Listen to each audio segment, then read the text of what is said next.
नमस्कार दोस्तों, आप सभी का स्वागत है मेरे यूट्यूब चैनल ऑनलाइन एजुकेशन में। मैं प्रवीण ठाकुर।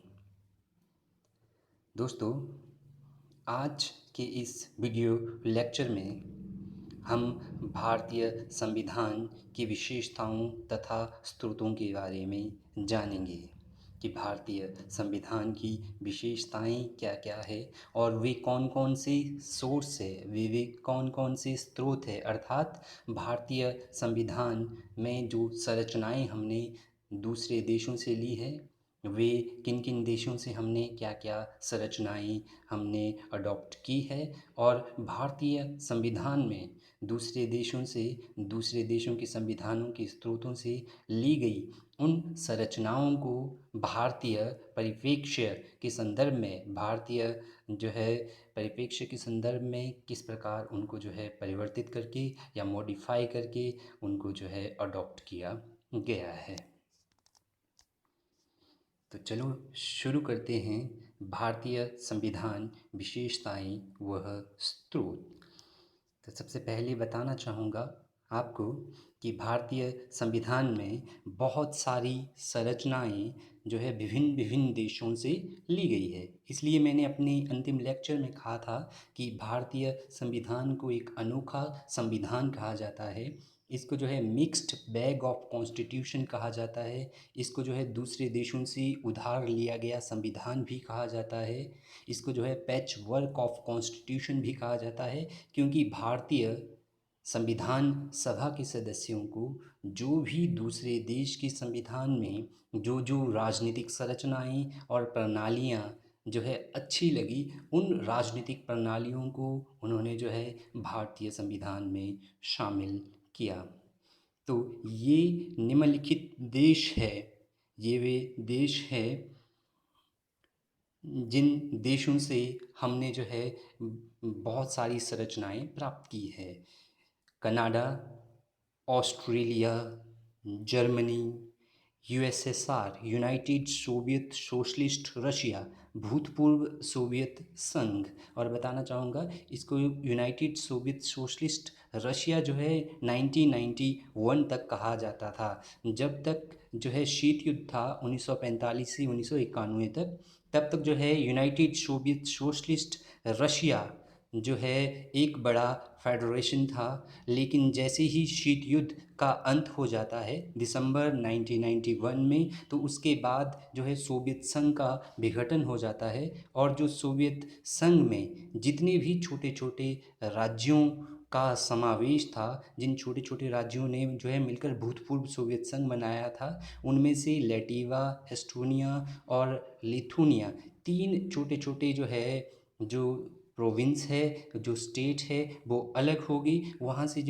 भूतपूर्व सोवियत संघ का पतन माना जाता है। तो उसके बाद यूनाइटेड सोवियत सोशलिस्ट रशिया में जो रशिया नामक एक रिपब्लिक था, यह बहुत शक्तिशाली था पहले से। तो यह 1991 के बाद की राजनीति में Russia United Soviet socialist Russia का स्थान ले लेता है। तो हमने यूएसएसआर से भी भारतीय संविधान के संरचनाकारों ने कुछ संरचनाएं बोरो की है। इसके अलावा France, south Africa, Japan, United kingdom means Britain, Ireland व जापान, ये कुछ एक मुख्य देश है जिनके संविधानों से प्रेरित होकर भारतीय संविधान निर्माताओं ने इन देशों की संरचनाओं से प्रभावित होकर कुछ संरचनाएं भारतीय संविधान में शामिल की है।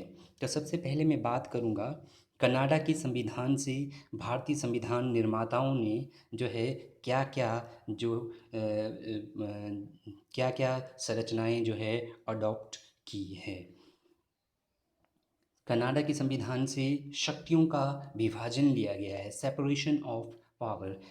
भारत एक संघों का राज्य है, यूनियन ऑफ स्टेट है। वर्तमान समय में इस यूनियन ऑफ स्टेट में 28 राज्य और 9 केंद्र शासित प्रदेश हैं।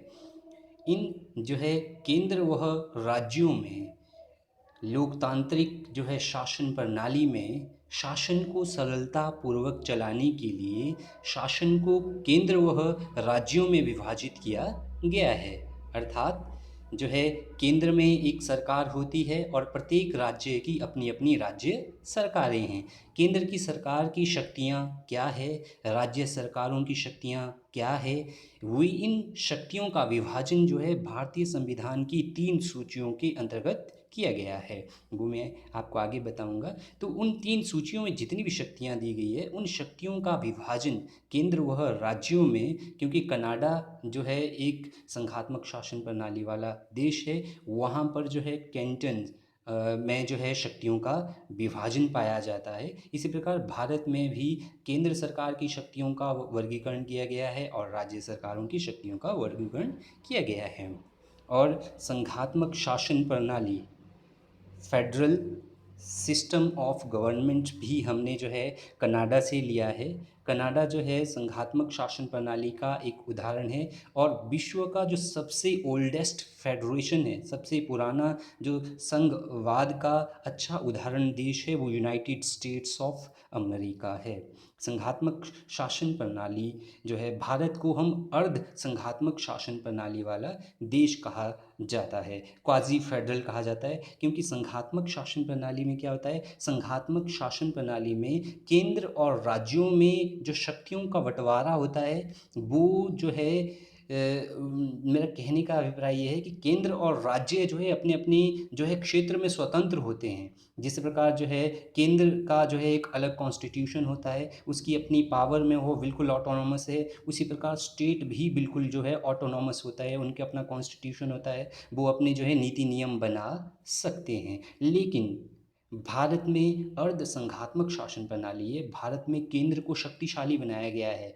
अगर आप जो है संविधान में शक्तियों के वर्गीकरण को देखेंगे तो जो सबसे महत्वपूर्ण विषय हैं संघ सूची में, जितने भी विषय हैं वो केंद्र के पास दिए गए हैं और राज्यों को भी शक्तियाँ दी गई है। लेकिन अगर आप उन शक्तियों का एनालिसिस करेंगे, उनका विश्लेषण करेंगे, तो आप पाएंगे कि हमारे यहाँ पर भारत में केंद्र ज़्यादा शक्तिशाली है और राज्यों को कम शक्तियाँ प्रदान की गई है। तो इसलिए भारत को अर्ध संघात्मक शासन प्रणाली वाला देश कहा जाता है, क्योंकि जो शक्तियाँ हैं वो संविधान जो है, हमारे देश का संविधान एक है, ऐसा नहीं है कि प्रदेशों के पास अपना अलग संविधान है।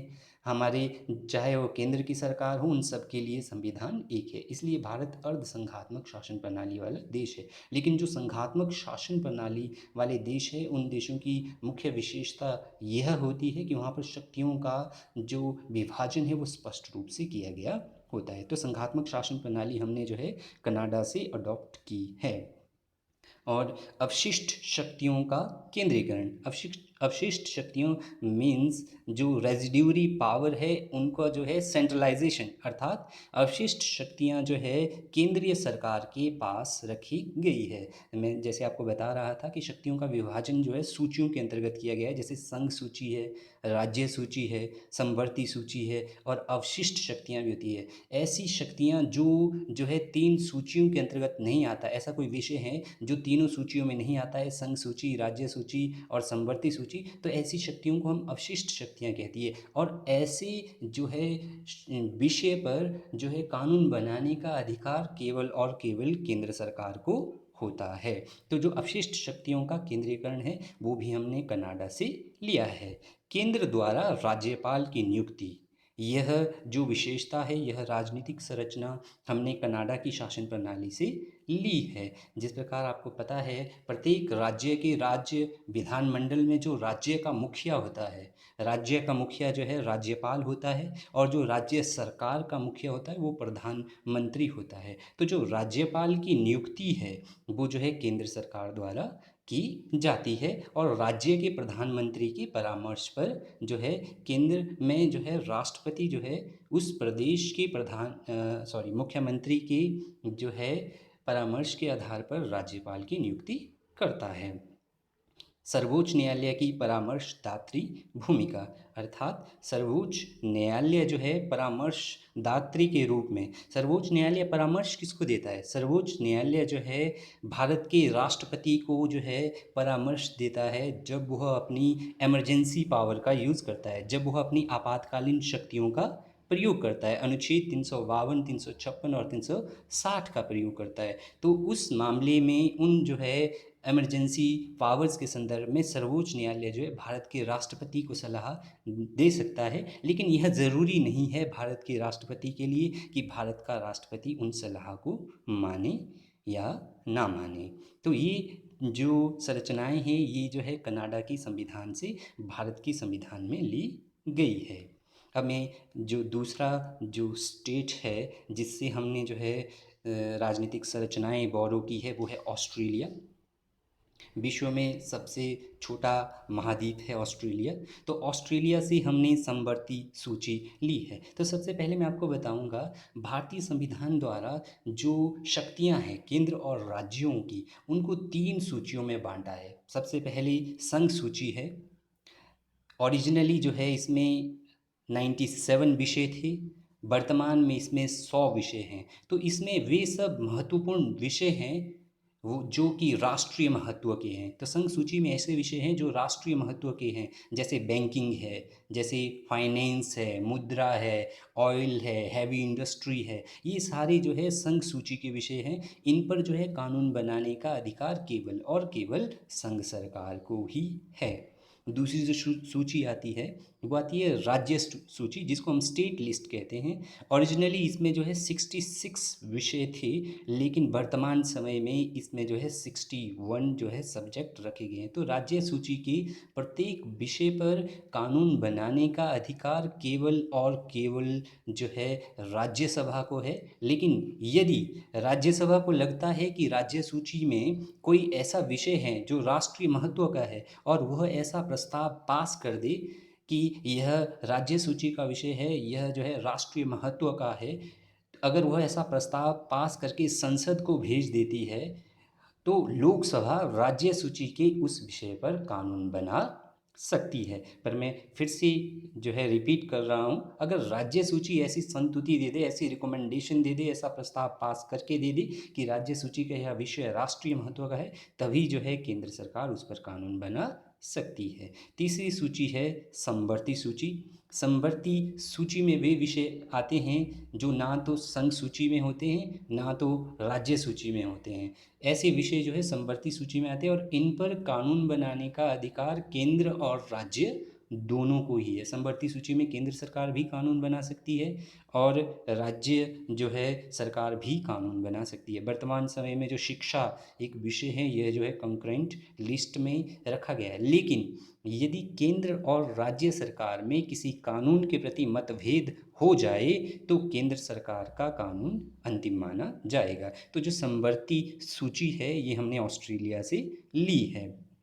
दोनों सदनों का संयुक्त अधिवेशन है, ये भी हमने ऑस्ट्रेलिया के संविधान से लिया है। जो भारतीय संविधान में दोनों सदनों का संयुक्त अधिवेशन का प्रावधान अनुच्छेद 108 के अंतर्गत किया गया है। अब भारत का राष्ट्रपति दोनों सदनों का संयुक्त अधिवेशन किस अवस्था में बुलाएगा? यदि दोनों सदनों में किसी कानून के प्रति विवाद पैदा हो जाता है और वह कानून पास होना अति आवश्यक है, अर्थात वह कानून बहुत आवश्यक है, वह कानून पास होना ज़रूरी है, लेकिन एक सदन जो है अगर उस कानून को पास करता है तो दूसरा सदन जो है उस पर अपनी स्वीकृति नहीं देता है, तो इस अवस्था में जो है इस संघर्ष को रेजोल्यूट करने के लिए भारत का राष्ट्रपति जो है दोनों सदनों का, संसद के दोनों सदनों का मीन्स लोकसभा और राज्यसभा का एक संयुक्त अधिवेशन बुला सकता है।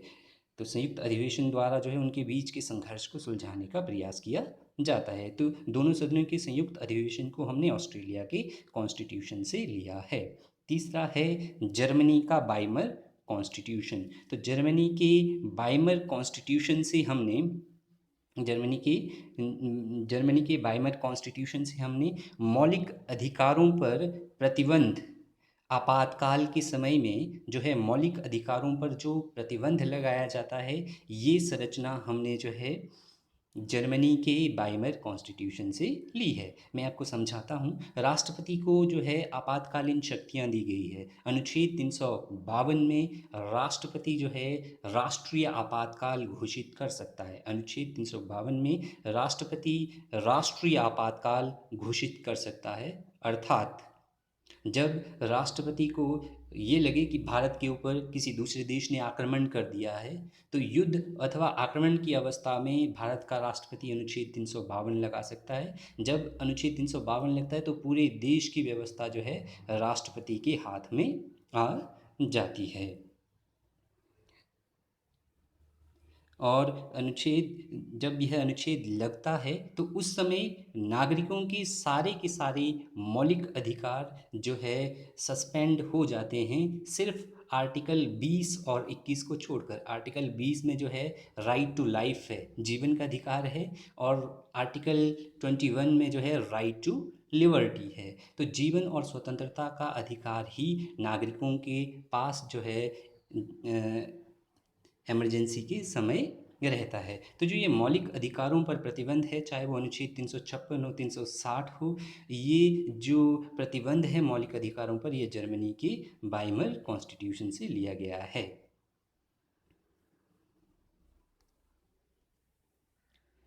अब मैं आपको बताऊंगा यूनाइटेड सोवियत सोशलिस्ट रशिया, जैसे कि मैंने पहले कहा था भूतपूर्व सोवियत संघ से हमने जो है मौलिक कर्तव्य का कॉन्सेप्ट लिया है।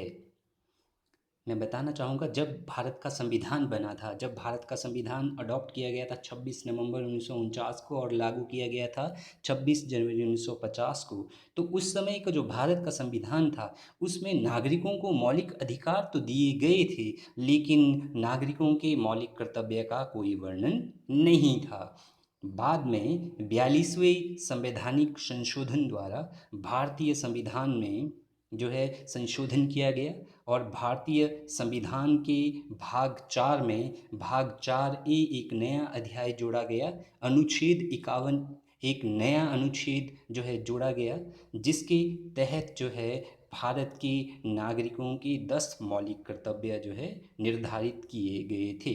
जब आरंभ में जो है भारत के नागरिकों को 1976 में 42वें संवैधानिक संशोधन द्वारा 10 मौलिक कर्तव्य निर्धारित किए गए थे, लेकिन बाद में 2002 में 86 जो है संवैधानिक संशोधन द्वारा एक और मौलिक कर्तव्य जो है नागरिकों के लिए जोड़ा गया कि 6 से 14 वर्ष तक के बच्चों के लिए शिक्षा सुविधाएं उपलब्ध करवाना अभिभावकों का कर्तव्य जो है निहित किया गया है। तो जो 10 मौलिक अधिकार थे उनमें मुख्य अधिकार इस प्रकार थे: राष्ट्रीय झंडे का सम्मान करना, राष्ट्रीय गीत का सम्मान करना, और जो है लोकतांत्रिक जो है मूल्यों का सम्मान करना, पर्यावरण की रक्षा, ये सब। और जो 11वां मौलिक कर्तव्य जोड़ा गया था, और जिसको जो है आर्टिकल 21A के अंतर्गत जो है शिक्षा के अधिकार को एक मौलिक अधिकार भी बनाया गया है। तो जो मौलिक कर्तव्य है, जो नागरिकों को हमें पता है कि अधिकार और कर्तव्य साथ साथ चलते हैं। जिस व्यक्ति के अधिकार होते हैं तो उसके कुछ कर्तव्य भी है। उदाहरण के लिए मैं एक अध्यापक हूँ, अगर मेरा जो है अधिकार है तो अधिकार के साथ मेरी कुछ एक ड्यूटीज़ भी है कि जो है मैं अपना काम अच्छे से करूं। इसी प्रकार प्रत्येक नागरिक के कुछ एक अधिकार है, अगर वो स्वतंत्रता के अधिकार को जो है एंजॉय करना चाहते तो उसके साथ उनकी ड्यूटीज़ भी बनती है कि वो अपनी स्वतंत्रता का जो है इस प्रकार जो है आनंद लें ताकि वो किसी दूसरे की स्वतंत्रता का हनन ना करें। तो जो है जो मौलिक कर्तव्य का कॉन्सेप्ट है ये हमने यूनाइटेड सोवियत सोशलिस्ट रशिया से लिया है, भूतपूर्व सोवियत संघ से लिया है। अब है राज्यपाल का पद। जिस प्रकार राष्ट्रपति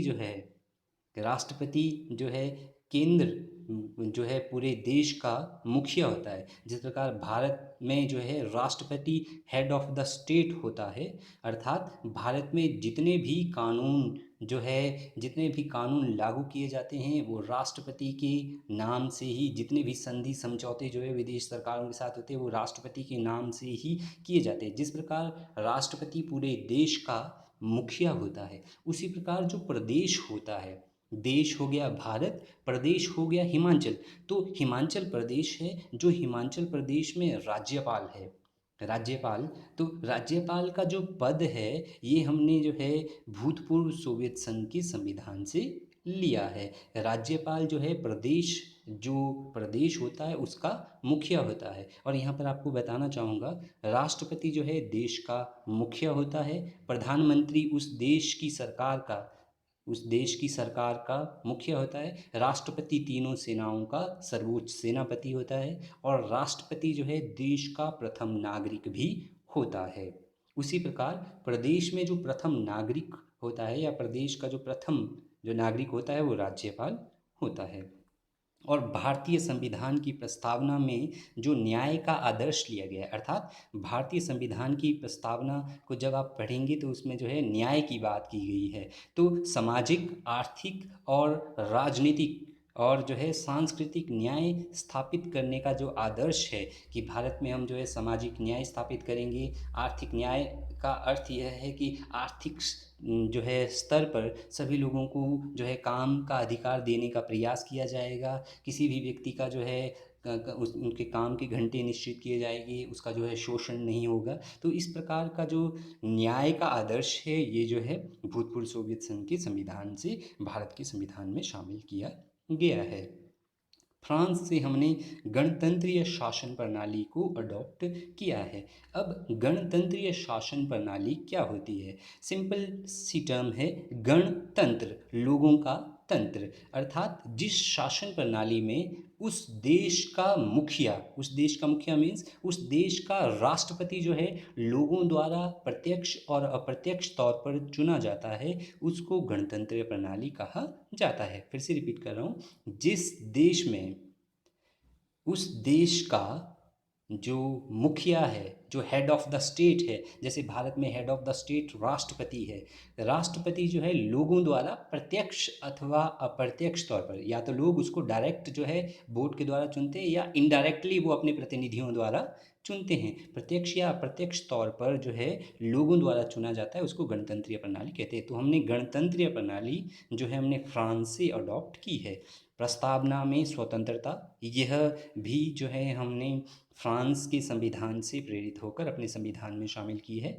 अर्थात जिस प्रकार जो है स्वतंत्रता है, समानता है, विभिन्न प्रकार की स्वतंत्रताएं हैं, ये जो है स्वतंत्रता का जो आदर्श है भारतीय संविधान की प्रस्तावना में जो है फ्रांस के संविधान से प्रेरित होकर लिया गया है। समानता, चाहे वो राजनीतिक समानता हो, आर्थिक समानता हो, जो है इक्वालिटी का कॉन्सेप्ट भी भारतीय संविधान में फ्रांस के संविधान से प्रेरित होकर लिया है। अब आता है बंधुत्व, या जो है ब्रदरहुड। ब्रदरहुड का जो कॉन्सेप्ट है वो भी फ्रांस के संविधान से प्रेरित होकर भारतीय संविधान निर्माताओं ने भारतीय संविधान में शामिल किया है। अब बात करते हैं कि साउथ अफ्रीका के कॉन्स्टिट्यूशन से भारतीय संविधान में क्या क्या चीज़ें शामिल की गई है। दक्षिण अफ्रीका के संविधान से भारतीय संविधान में जो है संविधान निर्माताओं ने कुछ इस प्रकार की राजनीतिक संरचनाएं जो है शामिल की है। सबसे पहले संविधान संशोधन संबंधी प्रणाली, कि संविधान में संशोधन किस प्रकार किया जाएगा। संविधान में जो है भारत के जो है संविधान में अनुच्छेद 368 के अंतर्गत जो है संशोधन किया जाता है, और उसके लिए जो है एक विशेष विधि अपनाई जाती है। तो ये संविधान संशोधन संबंधी प्रणाली है कि किसी देश के संविधान में संशोधन कैसे होगा, भारत के संविधान में संशोधन कैसे होगा, यह हमने दक्षिण अफ्रीका के संविधान से लिया है। राज्यसभा के सदस्यों का निर्वाचन, जैसे मैंने कहा, राज्यसभा के सदस्यों का निर्वाचन भी दक्षिण अफ्रीका के संविधान से लिया गया है। राज्यसभा में भारत का राष्ट्रपति सदस्यों का जो है निर्वाचन, राज्यसभा के सदस्यों का निर्वाचन किस प्रकार होगा, यह जो है हमने दक्षिण अफ्रीका के संविधान से लिया है।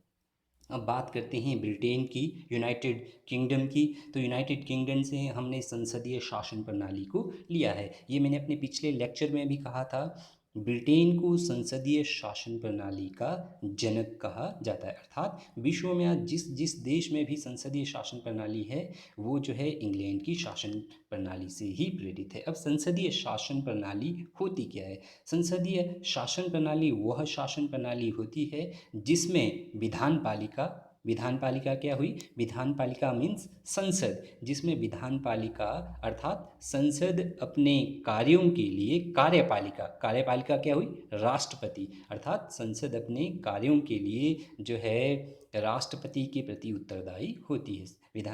संसदीय शासन प्रणाली में विधान पालिका अपने कार्यों के लिए जो है कार्यपालिका के प्रति उत्तरदायी होती है। संसदीय शासन प्रणाली का कॉन्सेप्ट हमने ब्रिटेन से लिया। कानून निर्माण प्रक्रिया कि कानून किस प्रकार बनेगा। भारत में जो है कानून जो है बनाने के लिए एक जो है प्रक्रिया अपनाई जाती है, तो यह प्रक्रिया हमने ब्रिटेन से अडॉप्ट की है। और एकल नागरिकता, सिंगल सिटीजनशिप का जो कॉन्सेप्ट है भारत में, यह जो है ब्रिटेन से लिया गया है। एकल नागरिकता का क्या अर्थ है? एकल नागरिकता का यह अर्थ है जिस प्रकार भारत जो है 28 राज्यों और जो है 9 केंद्र शासित प्रदेशों से मिलकर बना है, तो जैसे हम सभी लोगों को एक ही नागरिकता प्राप्त है। हम चाहे किसी भी प्रदेश में रह रहे हो, फॉर एग्जांपल मैं हिमाचल का वासी हूँ, मुझे हिमाचल का डोमिसाइल सर्टिफिकेट तो है, लेकिन मेरी नागरिकता एक ही है, मैं भारतीय हूँ और मुझे जो है एक ही नागरिकता प्राप्त है। मुझे जो है मैं हिमाचल का निवासी तो हूँ, लेकिन मुझे नागरिकता भारत की प्राप्त है। यूएसए एक ऐसा स्टेट है, यूनाइटेड स्टेट्स ऑफ अमेरिका एक ऐसा स्टेट है जहाँ पर नागरिकों को 2 प्रकार की नागरिकता प्राप्त होती है। एक तो पूरे जो है यूनाइटेड स्टेट्स की, कि वो जो है संयुक्त राज्य अमेरिका के नागरिक है, एक नागरिकता उनको ऐसी प्राप्त होती है। दूसरी नागरिकता वो जिस राज्य में रह रहे हैं, चाहे कोई जो है कि उसके जो प्रोविंस है, जो स्टेट्स है, ऑटोनॉमस स्टेट्स है, उनके अंदर भी जो नागरिक रह रहे हैं उनको जो है एक ऑटोनॉमस, क्योंकि उनका कॉन्स्टिट्यूशन होता है, तो उनको जो है उस संघ की भी नागरिकता होती है और पूरे जो है यूनाइटेड स्टेट्स ऑफ अमेरिका की भी नागरिकता प्राप्त होती है। तो जो यूएसए में जो है दोहरी नागरिकता का प्रावधान है, लेकिन भारत में एकल नागरिकता का, सिंगल सिटीजनशिप का प्रावधान है। राष्ट्रपति संवैधानिक प्रमुख के रूप में यह जो संरचना है, यह भी भारतीय शासन प्रणाली में जो है भारतीय संविधान में जो है ब्रिटेन की संसदीय शासन प्रणाली से प्रेरित होकर ली है। अब इसका अर्थ क्या है? राष्ट्रपति संवैधानिक जो है प्रमुख के रूप में, अर्थात राष्ट्रपति जो है जो शासन चलाने का प्रमुख है, अर्थात जितने भी आदेश निकलते हैं वो राष्ट्रपति के नाम पर निकलते हैं। जितने भी भारत सरकार के आदेश निकलते हैं वो जो है राष्ट्रपति के नाम पर निकलते हैं। उदाहरण के लिए किसी भी प्रदेश में जितने भी आदेश निकलते हैं वो जो है राष्ट्रपति की जगह राज्यपाल के नाम पर निकलते हैं। जैसे आपने देखा होगा कई बार जो है नौकरी का ऑर्डर आता है तो उसमें लिखा जाता है कि the Himachal Pradesh governor is pleased to say, कि जो है आपको इस नौकरी पर लगाया जाता है। तो जो देश की जो शासन प्रणाली है उसका उसके जो आदेश है उसका जो हेड होता है वो राष्ट्रपति होता है। तो यह जो संरचना है हमने ब्रिटेन से ली है। भारत में राष्ट्रपति नाम मात्र का मुखिया है। मेरा कहने का अभिप्राय यह है कि भारत में राष्ट्रपति जो है नॉमिनल एग्जीक्यूटिव है। इसका अर्थ क्या हुआ? अर्थात वास्तव में भारत के राष्ट्रपति की शक्तियों का प्रयोग मंत्रिपरिषद और प्रधानमंत्री द्वारा किया जाता है। अर्थात सारे के सारे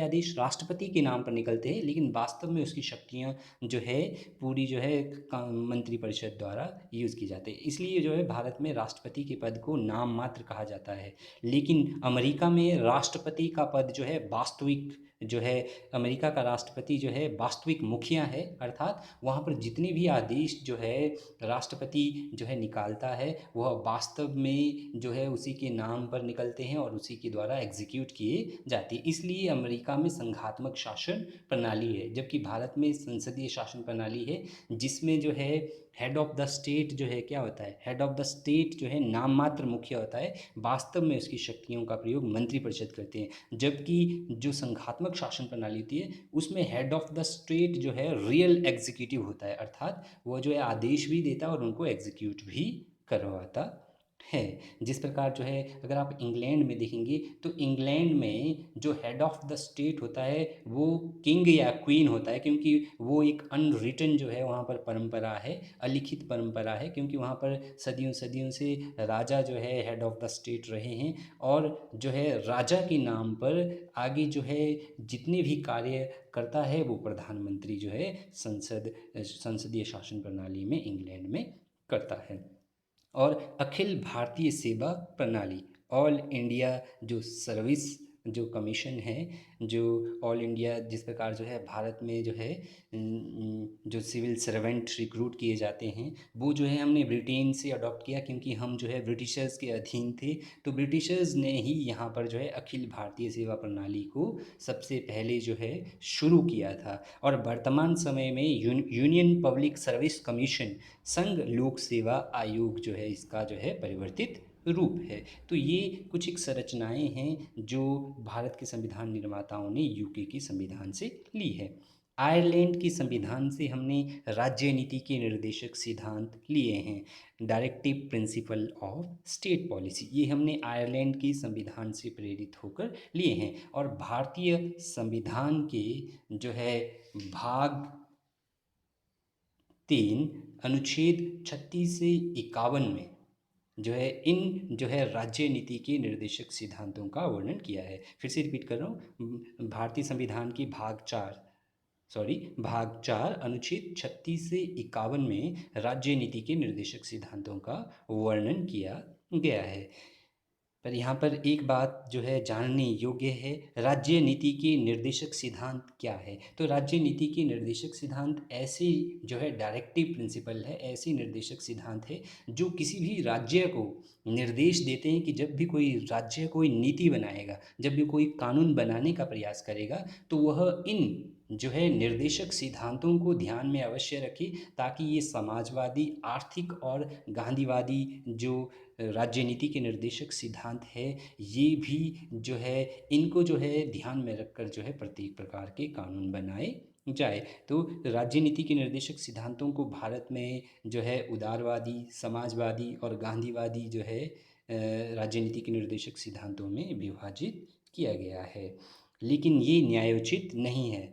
जिस प्रकार जो है मौलिक अधिकार न्यायोचित है, फंडामेंटल राइट आर जस्टिबल, इसका अर्थ क्या हुआ, यदि भारत के नागरिकों को उनके मौलिक अधिकार नहीं मिलते हैं तो वो जो है अनुच्छेद 32 के अंतर्गत जो है सर्वोच्च न्यायालय में जा सकते हैं और ये कह सकते हैं कि मेरा यह मौलिक अधिकार मुझे नहीं मिल रहा है। तो भारत का सर्वोच्च न्यायालय जो है उस नागरिक को जो है उसका मौलिक अधिकार दिला सकता है। इसलिए कहते हैं कि मौलिक अधिकार न्याय योग्य है, यदि किसी व्यक्ति को नहीं मिलते तो वह न्याय के लिए जो है सर्वोच्च न्यायालय में जा सकता है और सर्वोच्च न्यायालय जो है इनको बहाल कर सकता है। लेकिन राज्य नीति के निर्देशक सिद्धांत जो है जस्टिएबल नहीं है, यह न्यायोचित नहीं है। अगर कोई सरकार इनको ध्यान में रखकर अपनी नीतियाँ नहीं बनाती है, कानून नहीं बनाती है, तो कोई भी व्यक्ति जो है सर्वोच्च न्यायालय की शरण में नहीं जा सकता है।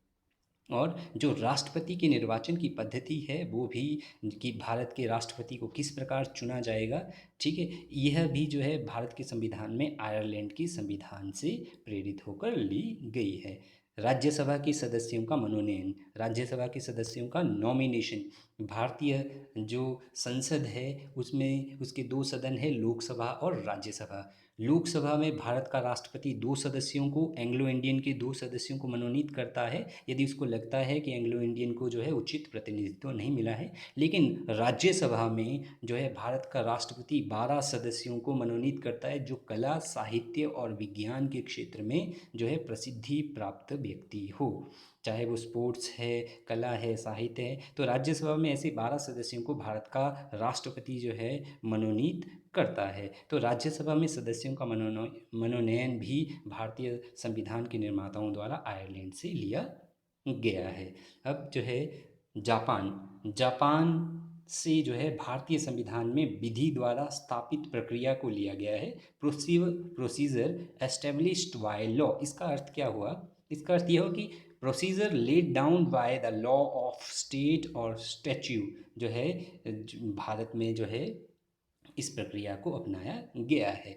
भारत जो है क्या करता है, भारत जो है अमेरिका की ड्यू प्रोसेस ऑफ लॉ में अमेरिका में क्या होता है कि अमेरिका में जुडिशियल सुप्रीमेसी है, अर्थात अमेरिका में जो सर्वोच्च न्यायालय है वो सर्वोच्च है, उसके निर्णय अंतिम माने जाते हैं। और जो प्रोसीजर एस्टेब्लिश्ड बाय लॉ है यह जापान और जो है यूनाइटेड किंगडम में पाया जाता है। प्रोसीजर एस्टेब्लिश्ड बाय लॉ में क्या होता है कि इसमें जो है जो supremacy of the law of the state जो है सबसे ऊपर रहता है, अर्थात जो स्टेट द्वारा लॉ बनाया गया है वो सबसे सुप्रीम होगा और सुप्रीम कोर्ट को भी वही मानना पड़ेगा। ऐसा यूके में होता है। लेकिन भारत में क्या किया गया है, भारत में जुडिशियल सुप्रीमेसी अर्थात सर्वोच्च न्यायालय की जो है सर्वोच्चता और पार्लियामेंट्री जो है प्रभुसत्ता, इसको जो है भारत में अडॉप्ट किया गया है।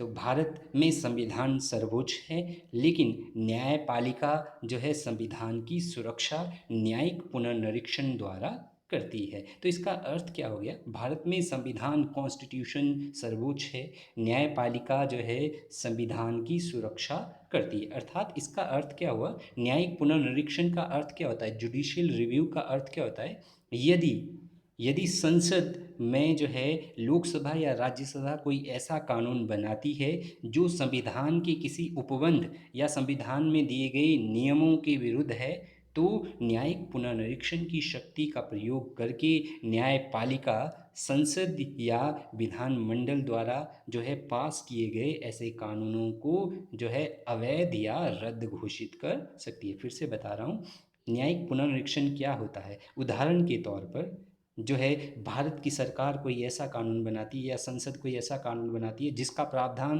भारत की संविधान की किसी भी अनुच्छेद में नहीं दिया गया है, या वो जो कानून बनाया गया है वो भारत के संविधान की किसी अनुच्छेद के विरुद्ध है, तो भारत का जो सर्वोच्च न्यायालय है वो आर्टिकल जो है 32 के अंतर्गत, यहाँ पर गलत लिखा गया है, आर्टिकल 132 लिखा गया है, आर्टिकल 32 के अंतर्गत जो है सर्वोच्च न्यायालय जो है न्यायिक पुनर्निरीक्षण की शक्ति के द्वारा जो है उस जो है कानून को क्या कर सकती है, उसको अवैध घोषित कर सकती है। इसी प्रकार यदि कोई राज्य सरकार इस प्रकार का राज्य विधानमंडल कोई ऐसा कानून बनाती है जो है संविधान के विरुद्ध है, तो उस राज्य का जो उच्च न्यायालय है, स्टेट हाई कोर्ट है, वह अनुच्छेद 226 के अंतर्गत जो है इस प्रकार की जो है उस कानून को रद्द घोषित कर सकती है जो संविधान के विरुद्ध है।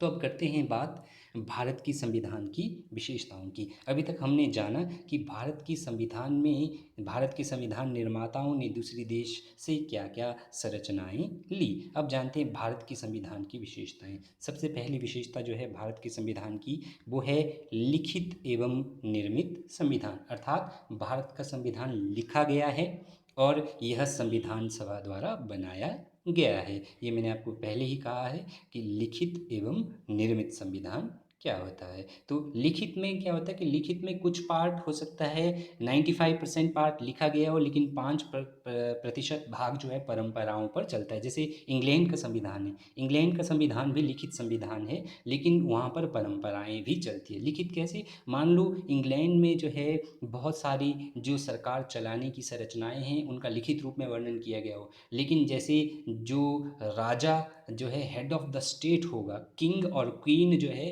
हेड ऑफ द स्टेट है, वो एक परंपरा है, वो अनरिटन है, वो सदियों से वहाँ पर चलती आई है और उसी परंपरा को आज जो है इंग्लैंड के लोग फॉलो कर रहे हैं। तो किसी देश के संविधान में कुछ एक ऐसी परंपराएं भी होती है जो लिखित रूप में होती है, लेकिन उस देश में जो है कार्यप्रणाली में वो रहती है। तो भारत का संविधान लिखित एवं निर्मित संविधान है, विभिन्न संविधानों से लिया गया, अर्थात जिस जिस देश के संविधान में जिन जिस देश के संविधान में जो जो बातें हमें अच्छी लगी, हमारे संविधान निर्माताओं ने उनको वहाँ से जो है वहाँ से प्रेरित होकर भारतीय संविधान में शामिल किया। इसलिए भारत के संविधान को बॉरोड, उधार लिया गया संविधान कहा जाता है। पैचवर्क ऑफ कॉन्स्टिट्यूशन कहा जाता है कि पैचवर्क मीन्स जिस प्रकार हम सड़क पे देखते हैं, जब सड़क पर एक बार चारकोल बिछाया जाता है तो उस पर गड्ढे गिरते हैं, तो उन गड्ढों पर फिर से पैचेस लगाए जाते हैं, तो उसको जैसे हम पैच कहते हैं, उसी प्रकार आलोचना की गई है भारतीय संविधान की कि यह पैच वर्क ऑफ कॉन्स्टिट्यूशन है, कि दूसरे संविधानों से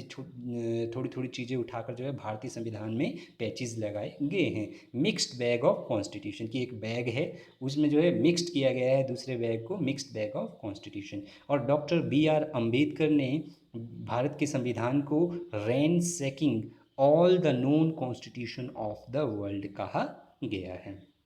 प्रस्तावना, प्रस्तावना भी भारतीय संविधान की एक मुख्य विशेषता है, और प्रस्तावना को भारतीय संविधान में यूनाइटेड स्टेट्स ऑफ अमेरिका के संविधान से प्रेरित होकर लिया है। अब प्रस्तावना क्या होती है दोस्तों? प्रस्तावना जो है संविधान के उद्देश्यों एवं आदर्शों का सार होती है। प्रस्तावना क्या होती है? संविधान के उद्देश्य, कि संविधान किन किन उद्देश्यों को जो है सम्मुख रखकर बनाया गया, और संविधान बनाने के क्या क्या आदर्श है, कि जब संविधान बनेगा तो उससे जो है राजनीतिक शासन प्रणाली में क्या क्या आदर्श स्थापित किए जाएंगे। जिस प्रकार आपने देखा वो एक पुस्तक होती है, एक पुस्तक की जो है शुरुआत में एक इंडेक्स दिया गया होता है, एक प्रस्तावना दी गई होती है, उस प्रस्तावना में उस पुस्तक के जो है कंटेंट दिए गए होते हैं, कि इस पुस्तक में हम किस किस चीज़ के बारे में जानेंगे और किस किस पार्ट में जो है क्या क्या जो है कौन सा टॉपिक किस पार्ट में दिया गया है। उस प्रकार जो संविधान की प्रस्तावना है उसमें भी जो है संविधान के उद्देश्यों एवं आदर्शों का वर्णन किया गया है, कि पार्ट 1 में क्या है। जिस प्रकार भारत के संविधान में 395 अनुच्छेद है, 25 भाग है वर्तमान समय में, और 12 अनुसूचियां हैं, तो उनका वर्गीकरण किया गया है। और प्रस्तावना में जैसे कहते हैं कि हम भारत के लोग, एक पूरी प्रस्तावना दी है भारत के संविधान में बिगिनिंग में, कि जो है इसके ये उद्देश्य एवं आदर्श है। तो प्रस्तावना जो है संविधान के उद्देश्यों एवं आदर्शों का सार होती है।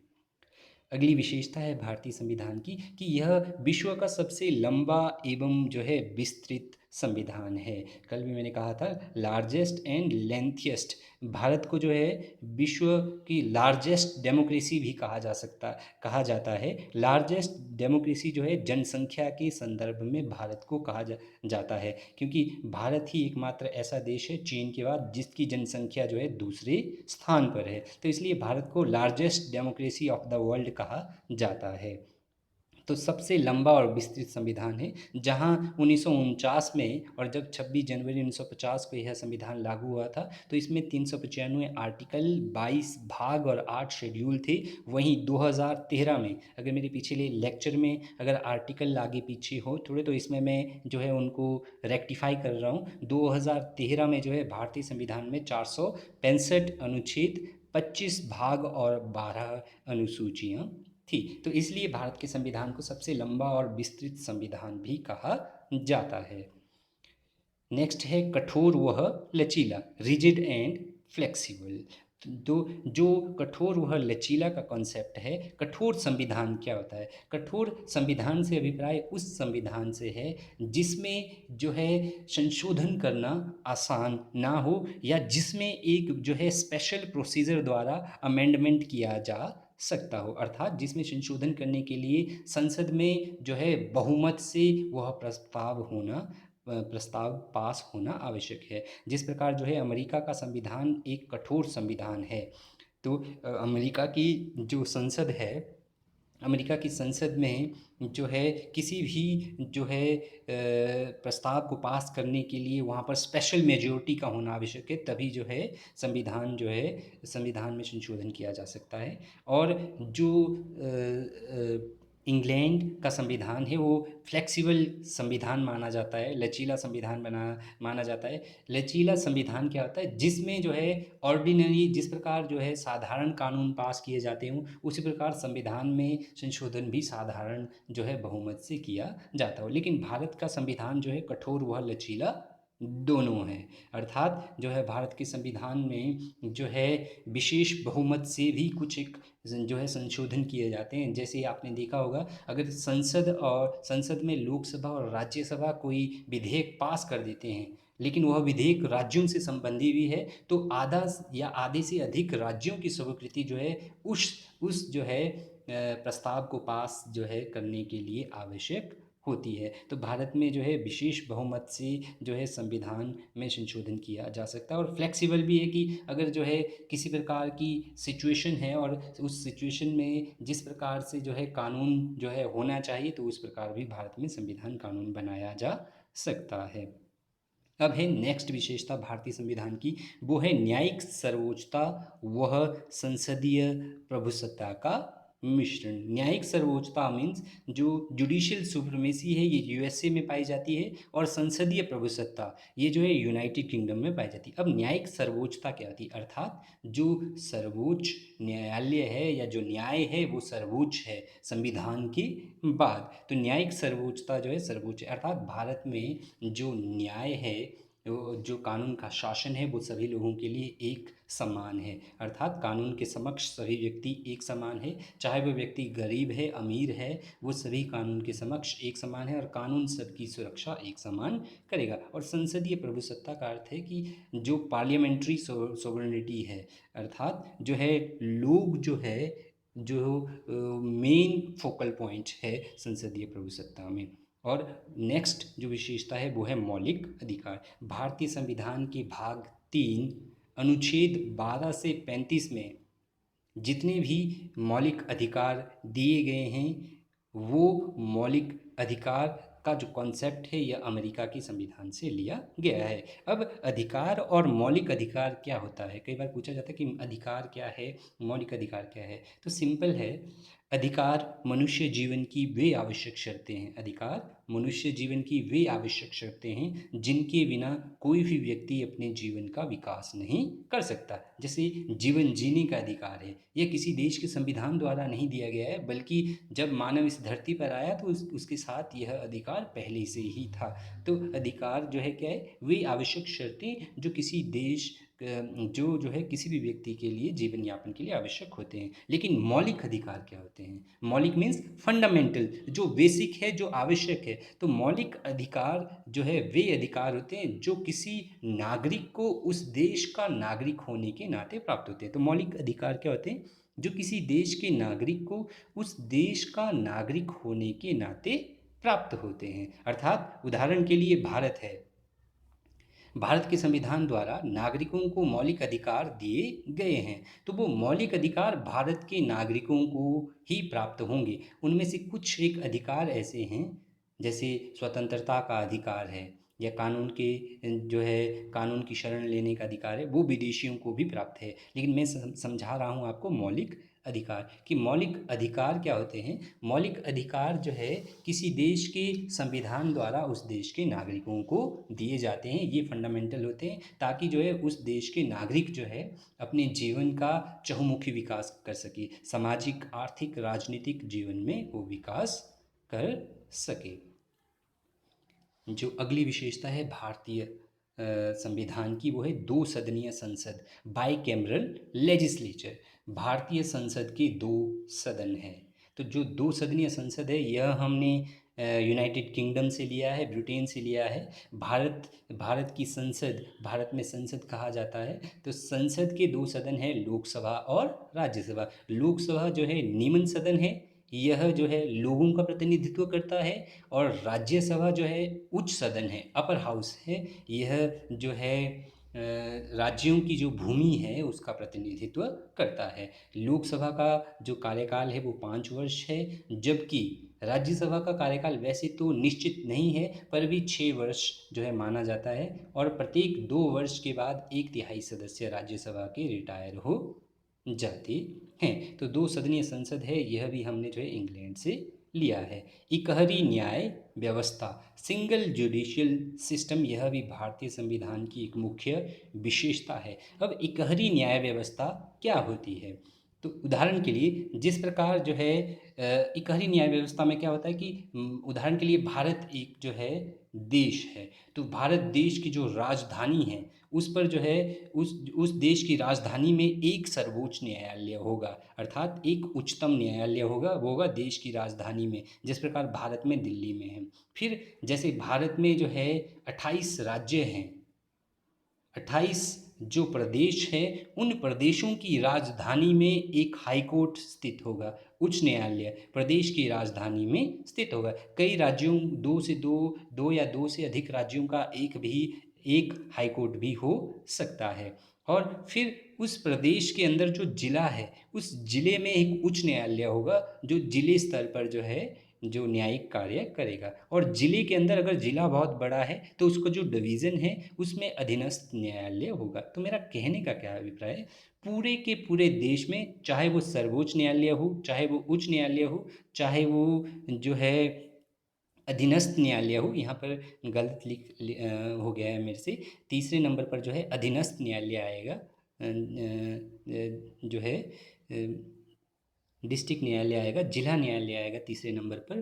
तो तीसरे नंबर पर जिला न्यायालय आएगा जो प्रदेश के जिले में होता है। तो मेरा कहने का क्या अभिप्राय है, प्रत्येक देश में जो है एक ही न्याय व्यवस्था है। सर्वोच्च न्यायालय में जो कानून जो है चोरी के संबंध में जो है निर्णय देता है, वही कानून जो है उच्च न्यायालय में भी चोरी के संबंध में वैसा ही निर्णय देगा। वही जो है कानून जिला न्यायालय में भी उसी जो है कानून के तहत जो है निर्णय दिया जाएगा। अर्थात चाहे वो इंडियन पेनल कोड हो, चाहे वो क्रिमिनल प्रोसीजर कोड हो, ये सारे देश में एक समान चलते हैं। इसलिए कहा जाता है कि इकहरी न्याय व्यवस्था, अर्थात देश में एक सर्वोच्च न्यायालय होगा, बाकी जो उनके जो राज्य है उनमें उच्च न्यायालय होंगे। ऐसा इसलिए किया गया है ताकि जो है जो छोटे स्तर पर जो है छोटे छोटे मुकदमों को छोटे स्तर पर ही समाप्त किया जा सके और देश के सर्वोच्च न्यायालय तक वही मुकदमे आए जो बहुत जो है अति महत्वपूर्ण है। तो इकहरी न्याय व्यवस्था सिंगल जुडिशियल सिस्टम हमने यूनाइटेड किंगडम से लिया है। स्वतंत्र न्यायपालिका, यह भी भारतीय संविधान की एक मुख्य विशेषता है। स्वतंत्र न्यायपालिका का अर्थ क्या है? स्वतंत्र न्यायपालिका से अभिप्राय यह है कि जब भी न्यायाधीश, चाहे वो उच्च न्यायालय का न्यायाधीश हो, चाहे वो जो है जो है हाई कोर्ट का न्यायाधीश हो, जब भी वह किसी मुकदमे के संबंध में अपना निर्णय दे रहा हो, वह किसी दबाव में आकर अपना निर्णय ना दे, बल्कि वह अपना निर्णय जो है स्वतंत्र होकर देता है। जो सच्चाई है वह जो है किसी के डर में, चाहे वो राजनेता हो, चाहे वो कोई भी हो, चाहे वो जो है रिश्वतखोर हो, मतलब कहने का अर्थ क्या है, स्वतंत्र न्यायपालिका से अभिप्राय यह है कि न्यायाधीश अपना निर्णय जो है स्वतंत्र तौर पर देते हैं, ना कि किसी दबाव में आकर अपना निर्णय देते हैं। तो जो इंडिपेंडेंट जुडिशरी है वो भी भारतीय संविधान की एक मुख्य विशेषता है। धर्मनिरपेक्ष राज्य, धर्मनिरपेक्ष राज्य भी भारतीय संविधान की एक मुख्य विशेषता है। अब धर्मनिरपेक्ष राज्य जो है होता क्या है? धर्मनिरपेक्ष शब्द भारतीय संविधान में जो है 42वें संवैधानिक संशोधन 1976 द्वारा जोड़ा गया था। फिर से रिपीट कर रहा हूँ, जो धर्मनिरपेक्ष शब्द है यह जो है 1950 तक भारतीय संविधान में नहीं था, लेकिन 42वें संवैधानिक संशोधन में 1976 में भारतीय संविधान में संशोधन किया गया और दो शब्द जोड़े गए, एक धर्मनिरपेक्ष और समाजवाद। धर्मनिरपेक्ष जो है शब्द जोड़ा गया भारतीय संविधान में 42वें संवैधानिक संशोधन द्वारा। इस कारण जो है 42वें संवैधानिक संशोधन को जो है मिनी संविधान भी कहा जाता है, क्योंकि 42वें संवैधानिक संशोधन द्वारा भारत के संविधान में बहुत सारे परिवर्तन किए गए थे। तो कई बार पूछा जाता है मिनी संविधान जो है कौन से संशोधन को कहा जाता है। तो मैं आपको समझा रहा था धर्मनिरपेक्ष राज्य क्या होता है। सिंपल जो है टर्मिनोलॉजी है, धर्मनिरपेक्ष अर्थात धर्म से अलग रहना। तो जो राज्य जो है धर्मनिरपेक्ष जो है अर्थात धर्म से अलग रहता है। धर्मनिरपेक्ष राज्य से अभिप्राय ऐसे राज्य से है जो किसी एक जिसका अपना कोई राजकीय धर्म ना हो, अर्थात जो किसी एक धर्म पर आधारित ना हो, जो सभी धर्मों को एक समान मान्यता देता है। जैसे भारत की जो राज्य है उसका कोई अपना कोई राजकीय धर्म नहीं है, भारत में सभी धर्मों को एक समान रूप से जो है प्राथमिकता दी जाती है। सभी धर्मों को अपने प्रचार प्रसार का अधिकार है, चाहे हिंदू धर्म हो, चाहे मुस्लिम धर्म हो, चाहे सिख धर्म को, उनको अपने अपने धर्म की जो है प्रचार प्रसार किया गया है। और सरकार किसी भी जो है समुदाय को किसी भी धर्म के प्रति जो है विवश नहीं करती कि आप इस धर्म को अपनाओ। ये जो है व्यक्ति की अपनी आस्था है। तो धर्मनिरपेक्ष राज्य क्या होता है? जिस राज्य का अपना कोई राजकीय धर्म ना हो। धर्म पर आधारित राज्य पाकिस्तान है, वहाँ पर जो है मुस्लिम धर्म को जो है प्रमुखता दी जाती है। तो भारत एक धर्मनिरपेक्ष राज्य है, अर्थात भारत का अपना कोई राजकीय धर्म नहीं है, सभी धर्मों को एक समान मान्यता भारत में दी जाती है। तो ये था भारतीय संविधान के स्रोत, जो जो है भारतीय संविधान निर्माताओं ने विभिन्न विभिन्न देशों के संविधान में जो जो बातें उनको अच्छी लगी उनको अडॉप्ट किया। इसके अलावा मैंने आपको बताया भारत के संविधान की विशेषताएं। होप आप लोगों को यह समझ आया होगा, और मैं आशा करता हूँ कि ये जो मैंने आज का लेक्चर बनाया, इससे आपको जो है बहुत सारी चीज़ें जो है भारत के संविधान के संदर्भ में क्लियर होगी। और अंत में मेरे चैनल को जो है सब्सक्राइब करें, लाइक करें और शेयर करें। धन्यवाद।